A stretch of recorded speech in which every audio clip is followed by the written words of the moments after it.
What if your cruise ship suddenly tilted to the side, tables sliding, things falling off shelves, passengers panicking? Well, that's exactly what happened on a recent cruise. I'm Jordan with Beyond the Dock. We're going to talk about that and more for your cruise news on today, Thursday, February 27th, 2025.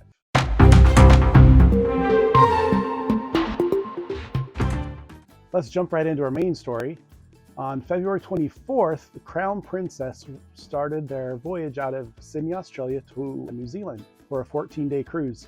As they were approaching the port at Fiordland, New Zealand, they started their maneuver and high winds came in and tilted the ship about 14 degrees. Now, this caused a lot of things to fall off of shelves. Dishes were breaking, items falling off shelves. Some passengers were in a little bit of a panic. It didn't take long for the ship to recover and everyone was safe.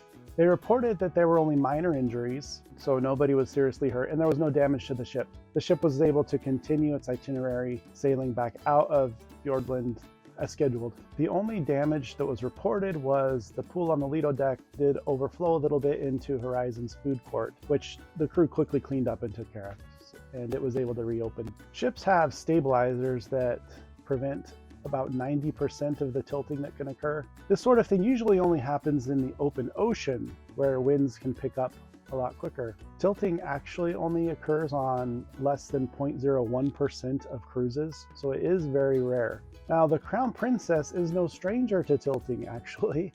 When it debuted in 2002, just about a month after debut, it was just outside Port Canaveral and it was making a maneuver with the automatic steering system, and the second officer mistakenly disengaged the automatic steering system, which resulted in the ship tilting about 24 degrees. This did result in a lot of damage on board from loose items, and there were over 200 injuries from this. Have you ever been on board when a cruise ship tilted?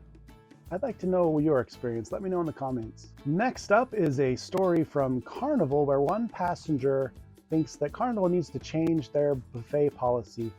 Currently, there's no seating arrangement as you go into the buffet. Typically, when you go to a land-based restaurant buffet, they might seat you and give you drinks, and then you can get up and go start getting your food. Many cruise ships, you walk in and it's up to you to find your own seat and decide when you want to go get food. Now, there's two different schools of thought here. Some people will go in and grab their food and then find a seat, while others will find a seat and one person from their party will stay at the table while the others go get food, and then when they come back, the person that saved the seats will go get food. This one commenter feels like Carnival should add something like a flag at the table to show that someone is sitting there, so you can reserve your table and then go get your food and not worry about your food going cold while you try to find a seat. So currently, I'm not aware of any plans for Carnival to change, but there are some thoughts that others had on this matter. Some people felt like it's not really a big deal to grab your food and then find a seat, but others, if you have a larger party, more than two, it might be difficult to find a table with 4 or more seats where you can all sit together. So they felt like it's best to find the seats, everyone knows where you're sitting, and then have everyone go get food except for one to save the seats. I've done both. If I've been on a cruise where it was just like me and my wife, we would probably go get food and then go find a seat after we have our food. But if we're traveling with friends and family, we usually try to find a seat first and then go get our food so that we can all make sure we sit together. Because it can be quite challenging to get your food and then you have no idea which side of the ship your party is sitting on, or are they in the front of the buffet or the back or even outside. So finding a seat first, to me, in a large group, makes a whole lot more sense. So tell me what you think. Do you think Carnival or just cruise lines in general should allow cruisers to have an easy way to reserve tables, like a flag system? Or do you like the current system as it is now? One concern that I read about that does make sense to me is that if there was a flag system, it could turn into another towel saving a beach chair situation, where people will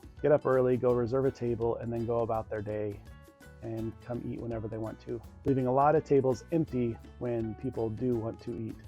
Let me know what you think. Our last story for today is from Royal Caribbean. They have announced that they're releasing several more 2 to 5 night itineraries. They have several that are year-round, and they offer some that are from summer only and winter only. Many of these itineraries include stops in the Bahamas, Mexico, and their private island, Perfect Day at Coco Cay. While we're on the subject of Perfect Day at Coco Cay, how is it really pronounced? I've noticed that there's quite a debate on the correct pronunciation. Before the facelift of Perfect Day, Royal Caribbean pronounced it Coco Key, which is the correct pronunciation of the Keys.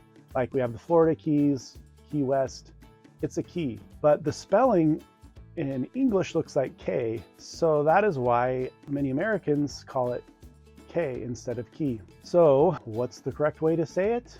Well, first, in the Perfect Day song that Royal Caribbean plays, it's pronounced Coco Cay. It rhymes with day. It makes sense. Perfect Day, Coco Cay. So second is the spelling of Coco Cay. It's one word, Coco Cay. If it were two words, then you could argue that it could be Coco Key, but it's C-O-C-O-C-A-Y. So it could actually be called Perfect Day at Coco Cay Key, because it is a key. I don't know if that would fit in the song, Perfect Day at Coco Cay Key. I like the ring to it. Okay, off that tangent. Royal Caribbean is offering these new shorter itineraries for people that may not be able to get away for a full week at a time, but still want to enjoy the wonderful experience that is cruising. For me personally, I like longer cruises, like at least a week, maybe 7 to 10 days, just because I do have to fly in to the port, and I have gone on a 4-night cruise before and it did seem too short. I really enjoy cruising. I want to spend as much time as I can cruising. Tell me what you think about Perfect Day at Coco Cay. What do you feel the correct pronunciation is? Let me know in the comments. I have one question for you here. Which cruise line do you feel has the best short cruises, like 2 to 4 night cruises? The Royal Caribbean, Carnival, Norwegian, Margaritaville at Sea? Well, let me know in the comments. I'd like to know what you think. All right, to summarize, today we talked about Crown Princess tilting, the Carnival buffet debate, and Royal Caribbean shorter itineraries. So if you have found this helpful, please give it a thumbs up. That really helps support the channel. As you can see right now, we don't have very many subscribers, so any little bit helps us. And if you did like it, please consider subscribing and hitting that bell so you're always alerted to the latest cruise news and information and cruising tips that we send out. So until next time, we'll see you as we venture beyond the dock. Happy cruising.